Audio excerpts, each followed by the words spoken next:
Bonjour à toutes et tous, correction de l'exercice PTA 10A. On vous parle d'un gaz qui subit une compression monobar à P0, l'amenant d'un volume V0 à un volume alpha V0 avec alpha étant compris entre 0 et 1. On vous demande de déterminer le travail associé. Alors le travail, c'est souvent une grandeur qui peut être compliquée à calculer, mais il y a un cas en fait où le travail, enfin il y en a deux, mais là en l'occurrence il y a un cas où le travail est extrêmement simple à calculer, c'est le cas d'une transformation monobar.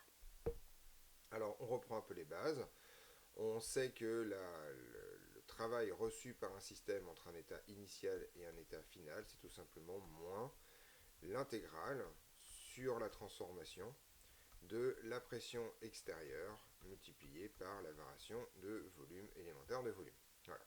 Alors, le P extérieur, a priori, n'est pas une constante, ça peut être une fonction compliquée du temps et donc de la transformation. Donc en général, cette intégrale n'est pas facile à calculer. Mais il y a un cas où cette intégrale est extrêmement facile à calculer, c'est quand la pression extérieure est une constante. Or, la pression extérieure est une constante, ça veut dire que la transformation est monobar, et c'est exactement le cas dans lequel nous sommes. Donc en fait, ici, on est dans un cas où en fait, la pression extérieure vaut tout le temps la pression P0 dV. Une fois qu'on a raconté ça, ça signifie que P0 est une constante de la transformation, et donc on va pouvoir tout simplement sortir P0 de l'intégrale, et dire que ça c'est l'intégrale de l'état initial à l'état final de dV. Ici en fait le volume est une fonction d'état, donc cette intégrale-là va tout simplement correspondre à la variation de volume entre l'état final et entre l'état initial et l'état final. Donc on va avoir tout simplement P0 multiplié par la variation entre l'état initial et l'état final du volume, c'est-à-dire le volume final moins le volume initial. Là, c'est pas très compliqué, donc je vais tout simplement avoir P0 multiplié par le volume final moins le volume initial. Et là, je vais remplacer par les données de l'énoncé.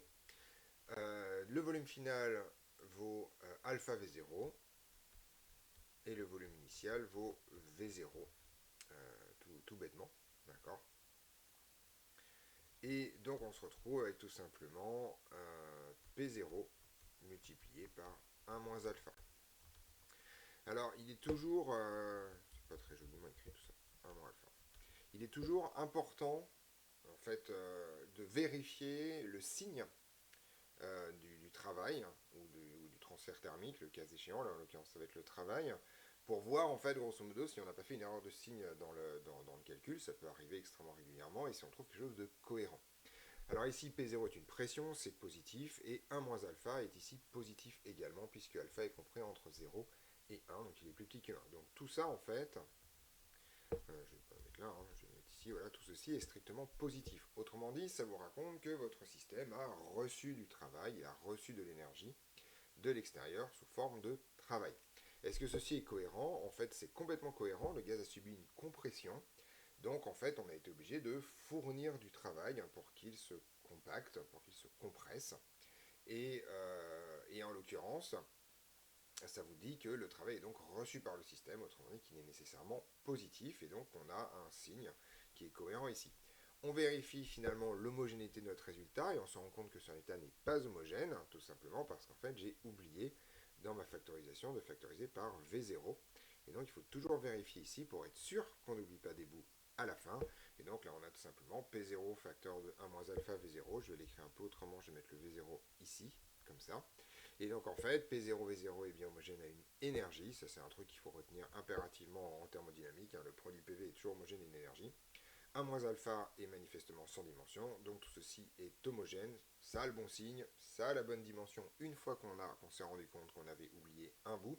Ceci me permet d'attirer votre attention sur le fait que personne, moi le premier, n'est à l'abri d'une erreur de recopiage parce qu'on pense à un moment donné à autre chose, et que globalement vérifier son homogénéité est un filet de sécurité considérable pour justement éviter d'écrire des bêtises et avant de passer à la suite. Donc là, manifestement, c'est homogène et cohérent, et donc ceci termine cet exercice. On se retrouve dans d'autres vidéos pour d'autres corrections.